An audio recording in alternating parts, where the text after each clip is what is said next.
Ibn Ataillah al-Iskandari, la clé de la réalisation spirituelle et l'illumination des âmes. Chapitre 17. L'unité de Dieu. L'imam al-Ghazali a dit « Affirmer l'unité de Dieu, Tawhid, c'est voir la cause de toute chose comme provenant de Dieu le Très-Haut, en une vision qui empêche de donner de la considération excessive à des causes intermédiaires. Ainsi on ne verra pas le bien ou le mal, sauf comme une provenance de lui. Le fruit de cela est la confiance en Dieu, l'abstention de se plaindre des gens en évitant la colère envers eux, le contentement et la résignation face au jugement de Dieu le Très-Haut. L'affirmation de l'unité de Dieu peut être vue comme un joyau précieux ayant deux couches de protection, l'une qui est plus proche de l'essence que l'autre. Les gens se dévouent au nom de la couche et négligent l'essence. La première couche consiste à dire « La ilaha illallah », point de divinité sinon Dieu, avec la langue. On nomme cela l'affirmation de l'unité de Dieu, car elle s'oppose à la doctrine de la Trinité proclamée par les chrétiens. Cependant, cette affirmation pourrait émaner d'un hypocrite, dont l'intérieur est en contradiction avec l'extérieur. La seconde couche est que l'on n'ait dans le cœur aucune opposition ou rejet du contenu de cette formule. Au contraire, le sens littéral de la formule embrasse à la fois l'adhérence à celle-ci en tant que doctrine et croyance profonde, et voilà l'attestation de l'unité de Dieu à laquelle adhèrent la plupart des gens. Les théologiens sont les garde-fous qui protègent cette couche de la confusion des innovateurs. La troisième couche, qui est en fait l'essence, c'est voir la cause de toute chose comme provenant de Dieu le Très-Haut en une vision qui empêche de donner de la considération excessive à des causes intermédiaires et de l'adorer avec une vénération qui l'isole de tout autre.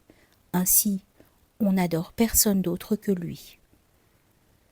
La poursuite de sa passion est une déviation de l'affirmation de l'unité de Dieu, dans le sens que quiconque poursuit sa passion l'a prise pour son Dieu. Dieu le Très-Haut a dit « Ne vois-tu pas celui qui a fait de sa passion sa divinité ?»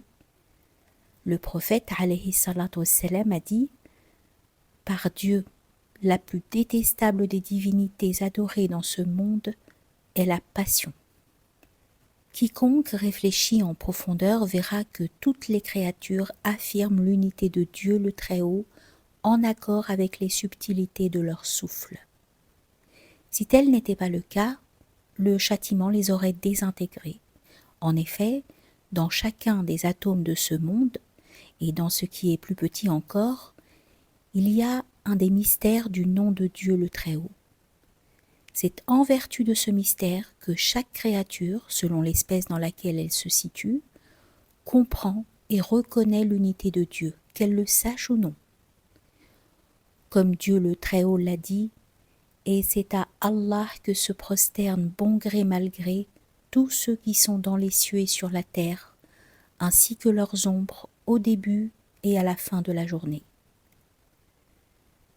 Chacun affirme l'unité de Dieu selon sa station, selon le gré de son Seigneur et en fonction de ses capacités de servitude, et ce, en accord avec le destin imparti à toutes ses créatures, afin que se réalise l'unité de Dieu.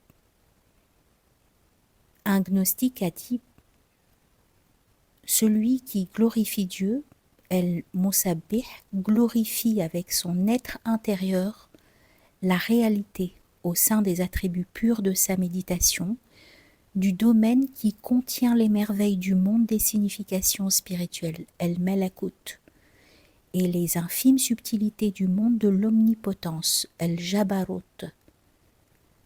Le chercheur, el-Salik, glorifie Dieu en l'invoquant dans les océans du cœur. Le novice dans la voie, el-Murid, glorifie Dieu dans son cœur, dans les océans de sa méditation. L'amant, el-Muhib, glorifie Dieu avec son esprit dans les océans de son désir ardent. Le gnostique, Al-Harif, glorifie Dieu avec son être intérieur dans les océans de l'invisible. Le véridique, As-Siddiq, glorifie Dieu avec le soi de son être intérieur dans le mystère des lumières saintes qui se meuvent au sein des prototypes des noms des attributs de Dieu, et il fait cela souvent d'un pied sûr et inébranlable.